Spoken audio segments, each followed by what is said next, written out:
السلام عليكم البنات، صحيتو؟ واش راكم؟ يا ربي تكونوا بخير ومتهنين ولاباس. اليوم وصفة تاع برياني تحمر الوجه للضياف وتحمر لك وجهك في الدار، وفي نفس الوقت سريعة التحضير.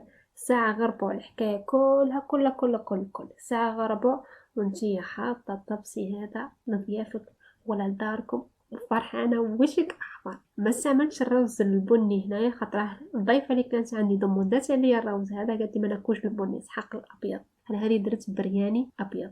ماذا بكم التوابل هذه كل ديروها، هي اللي تمد النكهة للروز الهندي البرياني. وصفة خطيرتنا مش في تقاليدنا، وصفة هندية بصح اللذة يا إلهي. المهم على الأقل الهيل والقرفة ديروهم على الأقل، خاصة الهيل.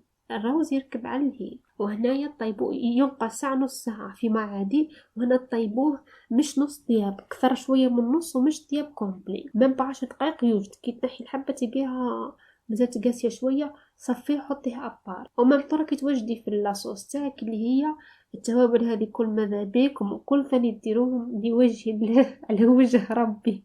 ديروهم بدلوا شويه من هذاك الروز اللي فيه شويه عرق اصفر شويه كمون ولا فيه راس الحانوت. ديجا الروز ما يجيش راس الحانوت، الروز البرياني ولا الروز الهندي الروز الاصيل ما يجيش راس الحانوت تاعنا. راس الحانوت تاعنا يجي في حوايج واحده اخرى. الروز عنده توابل خاصه اللي هذه اللي درتها، اللي هي الرند، القرفه، وقرنفل، والهيل. زنجبيل الطازج الأخضر ماذا بيكم دائما كاين في الثلاجة تاعكم، صحي جدا ويسهل الهضم. جماعة اللي عندها عسر هضم واني عم بالي غاشي أكل عنده عسر هضم راكم غير ساكتين برك. هو مفروض يجي معجون زنجبيل وثوم، أنا ما نخدموش لخطراه 10 أيام 15 يوم يفسد في الثلاجة. وأنا مانيش يوميا نطيب هندي، مش يوميا. المهم أنا بها نسكرفجو ساجي. وقت اللي نبغي نستعمل نسكرفجو هو والثوم ونديرهم. ما كان لا تعوضوه بالزنجبيل اليابس خاطره فرق في ذاك، ما فيهش، ما يعطيكش النكهه تاع الزنجبيل الطازج، غير ما كان لا تعوضوه. هنايا باك ننبه، كي تلوح الزنجبيل والثوم يتقلاو ميم با دقيقه، 1 مينوت، جوست ما تطلع لك الريحه هذيك تاع الزنجبيل والثوم عندك تحرقها وعندك تخليها نيه. هي سر نكهة البرياني ولا أي أكل هندي. جست شوية تطلق الريحة خلاص، تلوحي من وراها طماطم وعس برمتك هنايا. راهي ليه توجد تقضية، ليه توجد الطماطم. ما حبيش نرحيها لخطرها لو أرحيها راح يروح لي اللون تاع البرياني، وانا حابة يعود فيه شوية لون أحمر. أنا بيها درسها مقطعة ديدي صغار، 3 حبات طماطم، مش صغيرة مش كبيرة مش متوسطة، أقل شوية من متوسطة كانت كافية.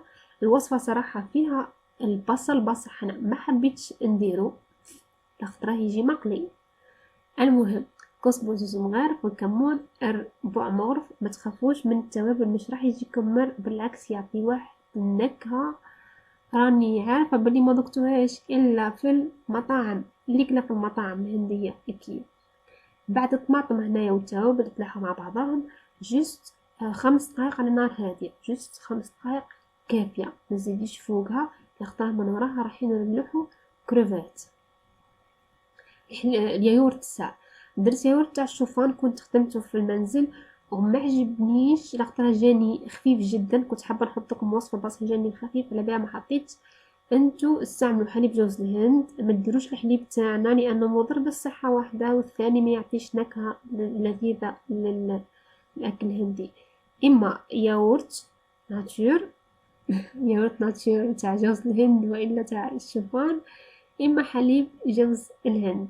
ما كانش عندي كاس انا، هذاك المتوفر عندي، لو كان عندي كاس كنت ندير كاس مملوء، انا بها جاني كاس ناقص شويه. جوست هنا من ورا اليايورت نلوح من وراها كروفات. يا بنات انا هنايا درت الكروفات كيما راهي، قصدي مغسوله الساع براسها لخطره، زوج اللي ياكلوها في الدار ومولاتها اللي دوموندات اللي طايب على جالها البرياني قالت لي نسحقها كيما راهي. يعني انتم بتحبوا تنحوا الراس نحوه، تحبوا تنحوا القشور تقشروها قشروها، تحبوا ديروا كونجلي ديروا كونجلي. بصح اللي يشتي كروفات وحاب يقلش روحو غير يشري جديدة خير فري. راهي تقريب يوميا كاينة كيما في بسكرة في المارشي كوفير تقريب، اذا مش يوميا نهار بعد نهار يجيبوها ويجيبوها جديده لذيذه جدا. اللي يحب الكروفات اللي راهي تتوحم ولا اللي راهي تسخف ولا اللي ما يشتيهاش، عنقول لكم عوضوا بالدجاج ولا استنوني حتى نديرلكم برياني دجاج ولا برياني خضر. كنت حابه ندير برياني خضر. هنا كانت عندي ضيفه قالت لي اسحاق كروفات بالروز كيما درتيها مرة ربع كاس ماء مع ربع مغرف عرق اصفر طبيعي. اذا المقله تاعكم ولا المعون اللي عطيبوا فيه يلصق ادهنوا بالزيت. انا عن بالي ما يلصقش بصح قلت هونكا مانيش عارفه. الروز انا بعد ما يطيب مش يطيب 100% كيما قلت لكم ثلاث اربع ايام نحو منه هذوك التوابل اللي كانت فيه الهيل والقرفه والحوايج الكبيره والقرنفل، غير نحوهم كان ما يشتيهمش. المهم بصح النكهه تاعهم ما شاء الله. تبقى اللولة تاع الروز تقسم على النص، زوز كيسان كفاني فور يكفى 4 اشخاص. 4 اشخاص يكفى 4 اشخاص. تبقى اللولة ارز ومن بعد من وراها الماء والعرق اصفر. ما حبيتش ندير ملون اني نحب حاجه طبيعيه لا حاجه له. والكزبره ما توقعتش اني بالكزبره جبني بصح جا لذيذ جدا. كزبره خضراء ومن بعد الصلصه كلها كيما راهي في 5 دقائق. الحكايه كل ما 4 دقائق طابت صلصه كيما راهي كلها تلوحوها. وبعديكا نص الروز اللي بقى بنفس الطريقه الماء تاع الكركم معاه الدبشه اللي هي كزبره خضراء وتخلوه يطيب على نار هاديه جدا. كي تغطوه نار هاديه طول باش ما يلصقش. انا صراحه خليته ربع ساعه، خليته قريب 20 دقيقه. هو ربع ساعه كافيه. على بها لصق شويه من تحت بصح لصق شويه يعني عادي جدا. انتم ديروا 10 دقائق افتحوا ليه. لكن جيتو مازال ما فارش خاطره يطلق الفار تاعو تلقى الروز طاب. كان جيتو مازال ما فارش خلوه ربع ساعه خلاص راه واجد. يعني في نص ساعة ولا ما ساعة غربوع كلها انتيا محمرة وجهي قدام ضيافة. تحبي قلت ديري دجاج ديري دجاج على روحك. انا اللي ضيفة اللي كانت عندي قالت لي اسحق كريفات كيما راهي سحقها بالروز كيما درتيه مرة. والشكل جاء ما شاء الله يا بنات. البلا هذا 300 كيلو. جماعة اللي ما فين ياكلوا في ألجي في مطعم هندي. هنايا مازال ما عندناش مطعم هندية في بسكرة بصح البلا يسوى حقه. الكمية تاع الكرفات جاتني مابا 70,000 مش حتى رط الله قل من رطل درتو مابا 70,000. مدات ما جابت لضيافك مدات ما جابت سوا لضيافك ولا سوا ليك نتيا ساخفة على الكرفات في بلاصة اللحم.